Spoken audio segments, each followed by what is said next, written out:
조선시대 왕들의 질병과 건강관리법을 파헤쳐보는 제왕의 질병. 오늘도 갑산한 의원 이상권 원장입니다. 안녕하세요. 네, 이상권입니다. 안녕하셨습니까? 예. 자, 오늘 이야기해볼 주제가 제가 짧게 듣기로는 무라고 들었어요. 예. 무를 오늘 아침에 소개할까 합니다. 예. 대표적인 디톡스 음식이죠. 그러니까 우리 몸에서 독소를 잘 빠져나가게 해주는 그런 음식이고 또 하나는 이제 소화를 잘 시켜주고 그다음 또 하나는 무 자체가 한자로 보면 없을 무자 위에 풀초자가 있거든요. 예. 그러니까 우리 몸 마음을 무심하게 해주는 마음을 편하게 해주는 그런 세 가지 기능이 있다. 특히 이제 선조 임금이 굉장히 무를 많이 좋아하셨는데 임진왜란이 끝나고 뭐 동서인들의 어떤 당쟁이 격화되면서 본인이 밥맛을 완전히 잃어버렸다는 거죠. 그런데 이제 유일하게 이제 무를 반찬으로 해서 드셨는데 네. 무가 이제 서늘하면서 맛이 이제 시원하지 않습니까? 그렇죠. 그러면서 또 이제 거기에 이제 톡 쏘는 맛 그러니까 매운 맛이 있으니까 유일하게 무를 반찬으로 드셨던 것 같아요. 그런데 그분이 이제 약을 드시게 됐는데 지황이 들어간 그런 약을 이제 무하고 먹게 되면 이게 상극 음식이라 해가지고 아주 안 좋거든요. 그래서 이제 혹시 무를 못 먹게 될까 굉장히 고민을 많이 하셨던 그런 기록이 있습니다. 정조 임금도 무를 대단히 좋아했다고 들었는데 어느 정도였나요? 정조 임금 같은 경우는 주로 이제 깍두기로 해서 드셨는데 우리가 알고 있는 그 깍두기죠? 그렇죠. 예. 그걸 본래는 각도끼라고 이야기합니다. 각도끼. 예. 도끼를 물리친다. 디톡스 기능이 있다 이렇게 생각하시면 되죠. 정조 임금의 따님인 숙선옹주께서 이제 정조 임금이 워낙 화가 많았지 않습니까?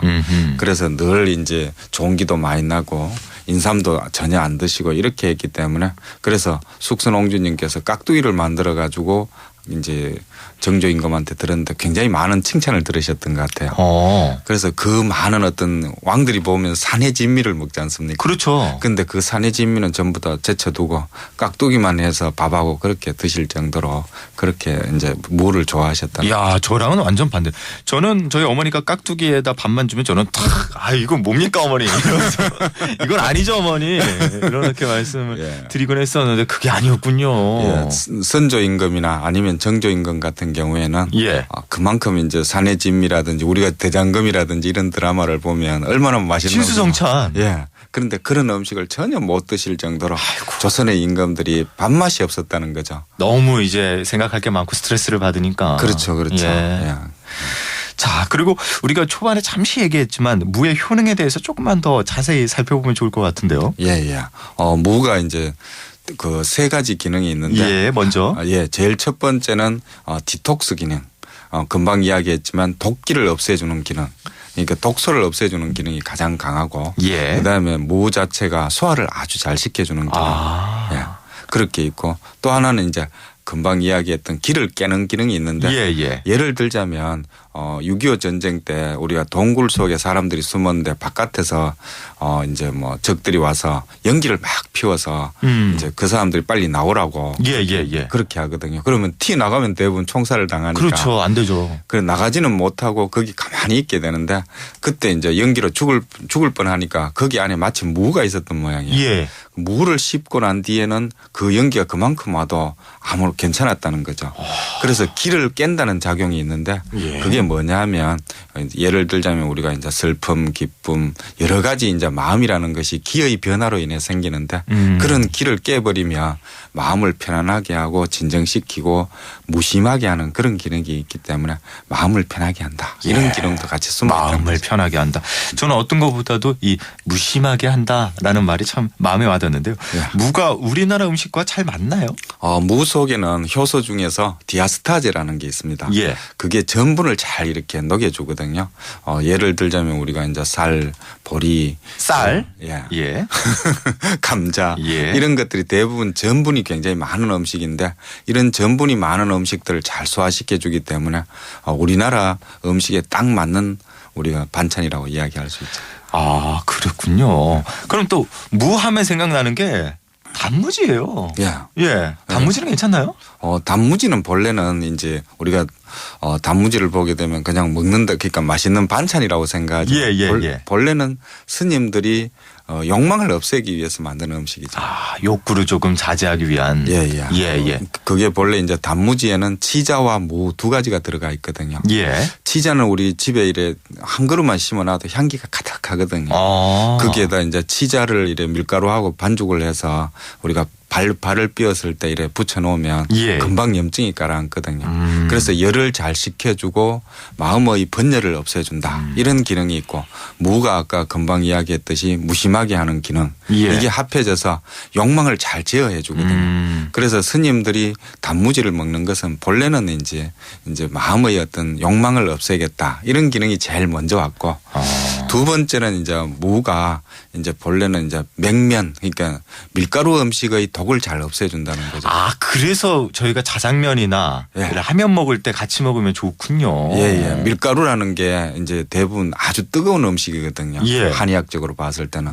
그래서 인도의 바라문이라는 어떤 스님 한 분이 이 동쪽으로 오셔서 이렇게 보시고는 이 뜨거운 밀가루 음식을 왜 먹지? 이렇게 먹으면 몸에 안 좋을 텐데 이렇게 했는데 나중에 또 보니까 이제 그 그릇 안에 무가 뒤에 있더라는 거죠. 그래서 그러면 그렇지. 뜨거운 밀가루와 차가운 무가 합해지면 서로 이제 아주 궁합이 좋은 음식이 돼서 독소를 없애주니까 그런 작용도 같이 한다는 거죠. 야, 이게 다 이유가 있었네요. 그렇죠. 궁합이 다 있고. 저같이 생각이 많은 사람들도 물을 먹으면 참 좋을 것 같아요. 그럼 마지막으로 옛날 겨울에는 무굴이 있었다고 하는데 이 물을 빼내서 먹다 보면 무에 바람이 든다. 무에 바람이 든다 이런 말 어머니가 자주 하셨거든요. 굉장히 어떻게 보면 굉장히 섬세한 말인데 무라는 것이 본래는 김장무는 바람이 안 들거든요. 아, 김장무는?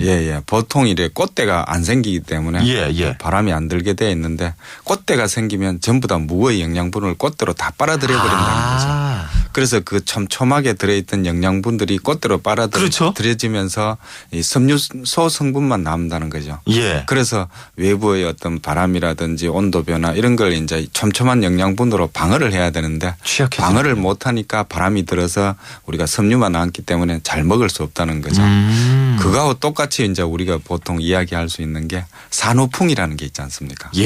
이제 애를 놓고 나오면 보통 이제 몸에 바람 든다 이렇게 이야기하는데 똑같은 이야기라는 거죠. 왜냐하면 우리가 애를 놓고 나면 영양분이 모든 영양분들이 다 빠져나가 버리니까 몸이 이제 부실해지면서 이제 외부의 바람이라든지 온도 변화에 대해서 몸이 잘 이렇게 반응을 할 수 없으니까 시리다, 차갑다, 뼈마디가 뭐 아프다 이렇게 이야기한다는 것이죠. 그 다 이유가 있었네. 그러니까 그럴 때 물을 먹으면은 튼튼한 물을 먹으면 도움이 될까요? 지금 제 생각에는 아마 그것보다는 금방 이야기했던 당귀, 청궁, 지황 이런 어떤 사물탕 종류를 먹게 되면 여성들이 피가 많이 만들어지면서 이제 산후풍을 극복할 수 있는데 사실 산후풍이라는 것은 몸이 굉장히 이제 애를 놓을 때는 몸이 굉장히 뜨거워지지 않습니까? 그래서 이제 뜨거워지면서 이제 치골 결합이 열리면서 애가 나올 수 있거든요. 뼈라는 것이 굉장히 찬 건데 불을 아주 강하게 떼면 우리 몸이 이제 뜨거워지면서 이제 노글노글해지면서 열린다는 거죠. 그렇게 하는 것이 이제 산후의 어떤 몸이 이제 더워지는 이유인데 그렇게 이제 더워지고 나면 우리 몸에 기름이 빠져나가듯이 빠져나가니까 그때는 많은 영양분을 보충을 해야 되겠죠. 네, 알겠습니다. 자, 오늘은 무심한 무에 대해서 이야기 나눠봤습니다. 지금까지 갑산한의원 이상권 원장이었습니다. 고맙습니다. 네, 감사합니다.